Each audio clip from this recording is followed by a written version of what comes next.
HCA అక్రమాల వ్యవహారంలో Bellampalli MLA HCA మాజీ చీఫ్ వినోద్కు ఈడీ నోటీసులు జారీ చేసింది. జనవరి మొదటి వారంలో విచారణకు హాజరు కావాలని అందులో స్పష్టం చేసింది.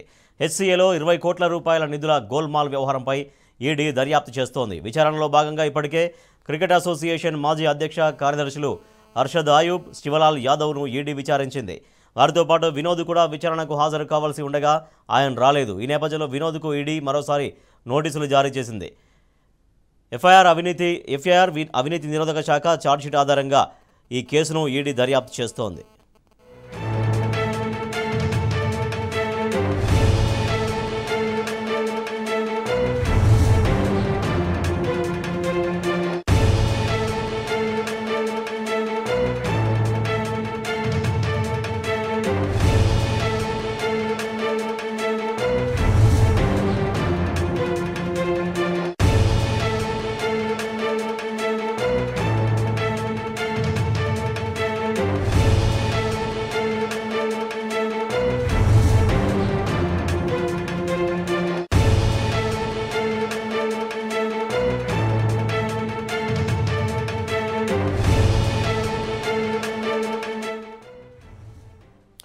హెచ్సీఏ అక్రమాల వ్యవహారంలో బెల్లంపల్లి ఎమ్మెల్యే హెచ్సీఏ మాజీ చీఫ్ వినోద్కు ఈడీ నోటీసులు జారీ చేసింది. జనవరి మొదటి వారంలో విచారణకు హాజరు కావాలని అందులో స్పష్టం చేసింది. మరింత సమాచారాన్ని మా crime reporter Bhaskar sir. Bhaskar, Bellampalli MLA HCA మాజీ చీఫ్ వినోద్కు వచ్చిన నోటీసులకు సంబంధించి ఎటువంటి సమాచారం ఉంది?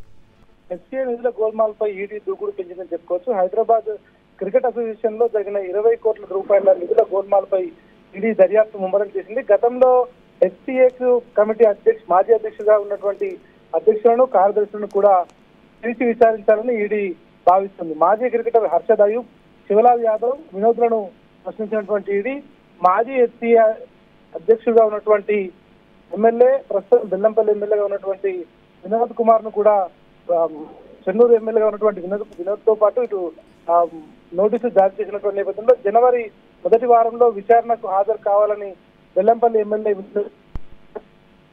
సోదరుడు వివేక్ యాజమాన్యంలో సంస్థలకు దుర్వినియోగం పాల్పడ్డ డబ్బు వారి కార్యాలయం నుంచి ఉపయోగించినట్టు కూడా ఈడీ గుర్తించింది.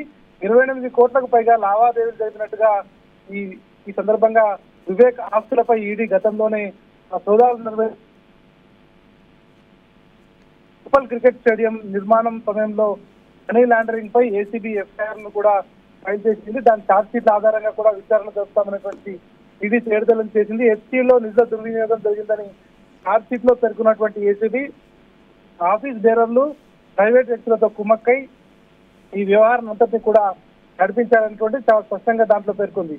ఇక అధిక మార్కెట్ ధరలకు కాంట్రాక్టర్లను టెండర్లను కేటాయించాలని కూడా ఈడీ ఆరోపించింది. ఈ నేపథ్యంలో బెల్లంపల్లి ఎమ్మెల్యేగా ఉన్నటువంటి వినోద్ పై వచ్చినటువంటి దానిపై హెచ్సీలో ఉన్నటువంటి దాంట్లో పెద్ద ఎత్తున నిధుల గోల్మాల్ జరిగింది అనేటువంటిది హైదరాబాద్ క్రికెట్ అసోసియేషన్ సంబంధించినటువంటి ప్రతినిధులు కూడా గతంలో విచారించినటువంటి నేపథ్యంలో మాజీ క్రికెటర్లు అర్షద్ అయూబ్, శివలాల్ యాదవ్, వినోద్లను ఇప్పటికే ఈడీ అధికారులు గతంలో పిలిచి విచారించారు. ఈ సందర్భంగా పెద్ద ఎత్తున దీంట్లో గోల్మాల్ జరిగిందనేటువంటిది చాలా స్పష్టంగా బయటపడుతున్నటువంటి నేపథ్యంలో ఇక ఇది ఏసీబీ ఇచ్చినటువంటి ఛార్జ్షీట్ ఆధారంగా ఇది దూకుడు పెంచిందని చెప్పుకోవచ్చు. రానున్న రోజుల్లో వినోద్ తో పాటు ఇతరులు అందరినీ కూడా విచారించి దీనిపైన ఎన్ని కోట్ల మేరకు దీంట్లో గోల్మాల్ జరిగింది, దీంట్లో వ్యక్తుల ప్రయోజనాలు చేకూర్చే విధంగా ప్రైవేట్ వ్యక్తులు మార్కెట్ ధరలకు కాకుండా కాంట్రాక్టర్లకు టెండర్లను ఏ విధంగా కేటాయించారు, ఆఫీస్ బేరర్లు, ప్రైవేట్ వ్యక్తులు ఎట్లా కుమ్మక్కయ్యారన్నటువంటి మొత్తం వ్యవహారాన్ని ఏసీబీ ఇచ్చినటువంటి దర్యాప్తు ఆధారంగా ఈడీ అధికారులు కూడా చేర్చడం చేసే అవకాశం కనిపిస్తుంది. దాని ద్వారా ఎన్ని వేల కోట్ల దీంట్లో స్కామ్ జరిగినటువంటిది కూడా బయటపడే అవకాశం కనిపిస్తుంది. Right, thank you Bhaskar.